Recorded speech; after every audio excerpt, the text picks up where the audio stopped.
there. I got 2, I got 3, I got 4. Come on. All right, come on back. Let's see. Charlie Rich, you're over there. Captain Massey, you're right there. Carl, man, you own this place. You're right here. You're my bartender, Harry Young. Way to go, Richie. Harry Young. All right.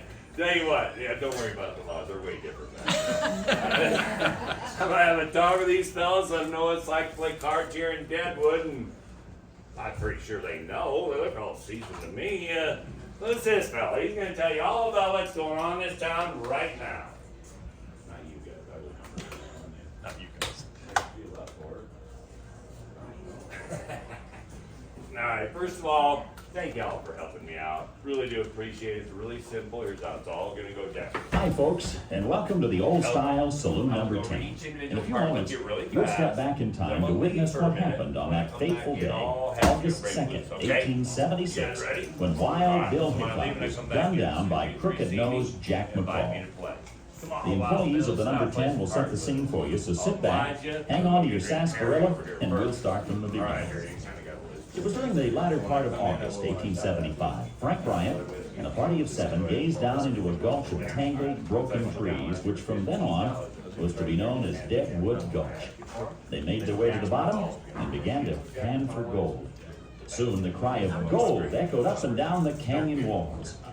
They hastily built a crude cabin east of their find, but nevertheless went on to prospect throughout the northern hills, only to return on November 8, 1875, to post a claim of their discovery. On the very next day, November 9, 1875, a second group filed a claim just short of 3 miles up the creek. This outlined a stretch that was destined to become known as the richest placer claim area, not only in North America, but the entire Western Hemisphere. As news of this bonanza leaked out, the rush was on, resulting in a flood of mankind from all directions. The army could no longer stop the invasion of the fortune hunters. Don't worry, guys. Your list is not nearly that long. By August 2nd of 1876, Deadwood Gulch, now known as Deadwood City, and often referred to as Sin City, had acquired a worldwide reputation as a booming metropolis. Its surrounding hills and creeks were loaded with gold. Even greenhorns were said to be able to find nuggets, well, as they put it, bigger than horse turds. Its streets were lined with substantial businesses, offering everything from an opera house to dance halls, saloons and banks, stores of every sort, but mainly saloons and gambling dens. Deadwood Gulch was jam-packed with every variety of mankind, good and bad. The likes of Wild Bill Hickok, You own this place, Carl. Yeah, it's a really nice place. You got here. Thanks for hosting the game. California Joe, and Preacher Smith. Somewhere between 4,000 to 6,000 of them. They came with greed or lust and high ideals, but the frenzied excitement that Deadwood provided well satisfied their pioneer spirits. Two guys named Nuttall and Mann couldn't picture themselves seeking their fortune as prospectors, and instead built a house on their placer claim, number 10, which became known as Saloon number 10. On the morning of August 2nd, 1876, Harry Young was tending bar in the number 10.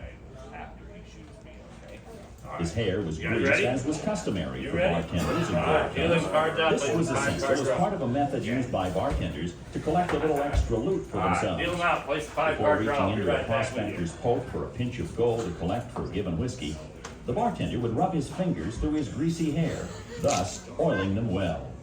He would deposit the unoiled gold dust into the boss's take, and by again rubbing his fingers through his hair, redeposit the oily flakes where it could be washed out later. It's said that there was a bald-headed barkeep who was known to have half a dozen hair pieces, all well oiled. His take was enormous, as the laundering process was more efficient. The dance hall girls had arrived on Colorado Charlie Utter's wagon train in late June, ready and willing to entertain the thousands of eligible prospectors.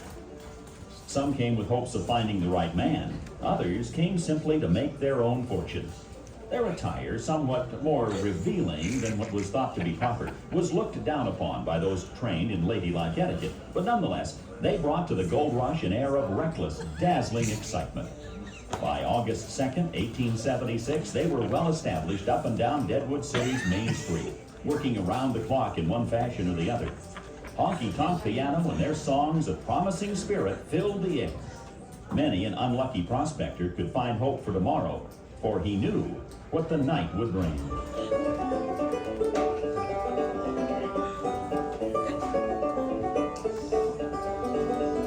Afternoon, fellas. How's the At game 3 going? o'clock in the afternoon, Wild Bill Hickok entered Saloon I'll tell you number what, 10. deal me in. I'll be there in a second. I gotta get a drink first. Charlie Rich, a Harry, gunner from how's your day Cheyenne, going? Pretty good. How's Carl yours? Mann, owner of What Saloon you want for number the 10, house? and Captain Massey, good stuff? a riverboat captain from Missouri, Absolutely. were I know you engaged in like a it. game Sure of draw it is, poker Harry. and were quick to invite Bill to join them. Alright. Not bad, Harry. Wild Bill's reputation demanded that he be exceedingly cautious. For instance, What are he you never doing in liked my to sit chair, with his back Charlie? to the door. This is The my vacant lunch seat chair. was so located. I don't care and how a lively lucky you debate think it between is. You Charlie know I Rich sit and there. Bill Get resulted out. in an attempt on Bill's part to Charlie, get Charlie's I chair. am not messing around with you. Get out of my chair. No, you sit right there. No, I'm sitting there. Get out of that chair, No. Bill Charlie. was not No, given his sit right request there. and grudgingly, You play with cards. great hesitation, took the empty chair. But after a few minutes, he stood up and again asked Dang it, Charlie, for I his can't chair. sit here. You know it. Now get out of that chair now. Sit right there, or else Bill didn't win you this argument either, play and on this these rare cards. occasion, he settled down, Fine. sitting with his back to I'll the take your door. money and I'll take your chair, Wariness, though, Charlie. kept Bill alert. What's For the all matter knew with him this to guy, be a Carl? left-handed drinker, Been leaving that his way right all hand day? free to handle his pistol. As unpredictable as card games are, Bill found All himself right. quickly losing to Got you Massey, 15 who had lost to from Harry. Bill the night before. Thank you. Appreciate Bill it. asked Harry Who for dealt this $15 match? worth of pocket You checks. Harry brought them No. over to Bill and Who dealt? returned to the bar and his Oh, duties. you dealt. Carl dealt. Your bet. Bet him up there, Captain. Oswald throw them Soon, all a in there. shifty but they- drifter known as anyway. Jack McCall entered the saloon. Hold on a Bill second, I quickly gotta turned check while here. loading his gun. Recognizing McCall as a newcomer to town, he greeted him with a friendly, Howdy, Jack. then reholstered his gun and resumed He the was in game. here last night playing cards. I Jack can't slowly believe he circled came the back table, today. pausing briefly behind each player and analyzing each hand. What are you looking at? We don't need you lurking. Get out of here, kid. Get! You know I talk to you like that? Not him, Wild you! Bill's Get attention was out! on Massey. There was a friendly argument between them, and Wild Bill remarked, Alright, everybody bet. What'd you bet? 4? 4 to you. upon returning How about directly shut up? behind That's not Wild enough. I'm gonna Bill, make it suddenly 8. Jack Stick McCall, around for 8, Carl. Fine. Ah! the bullet struck Take Bill that, in the back of the dang you. head, coming out his left cheek, and lodged in Captain Massey's left arm. You just move. It was discovered soon after the cards Bill was holding were aces and eights, forever known as the dead man's hand. All fled the saloon except Carl Mann, who Wow, was Bill's held dead. by McCall. Jack snapped the trigger of his gun several times. It failed to fire. He then ran out the door off the street. He was found hiding in a building behind a butcher shop. Later on in the day, he was tried in a miner's court. The jury, being tainted and influenced by a deceitful defense, found McCall not guilty, and he was released. This decision not only outraged the judge, but also the general populace. McCall left the camp in haste. Upon reaching supposed safety in Wyoming, he began bragging of his ignoble deed. Word of this reached the U.S. Marshal, who tracked McCall down, arrested him, and sent him to Yankton to be tried again in Dakota Territory. It was determined, since the first trial was held in Indian Territory, that it was not legal. McCall was found guilty and hung for his cowardly crime. He was buried in an unmarked grave on the edge of town. Later, as the town grew, the cemetery was moved. As the coffins were opened, one corpse was found with a rope around its neck. It was easily identified as Jack McCall, the assassin of Wild Bill.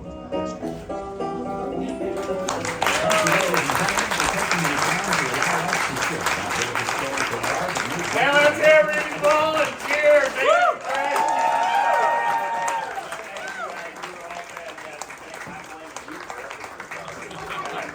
Sorry about the wrist, Captain, and good job, bartender. Hey, we'll be up here in a little while. You guys like a picture with me or Jack over here? Come on up, don't be shy. Hey, not a spit tube, do not spit in that thing. Thank y'all so much for coming to the world famous Lieutenant. Enjoy this place, Deadwood Alive. They'll be on the streets again, 2 o'clock, first gunfight, right in front of the Outlaw Square. Hope to see y'all there. Have a great day, everybody.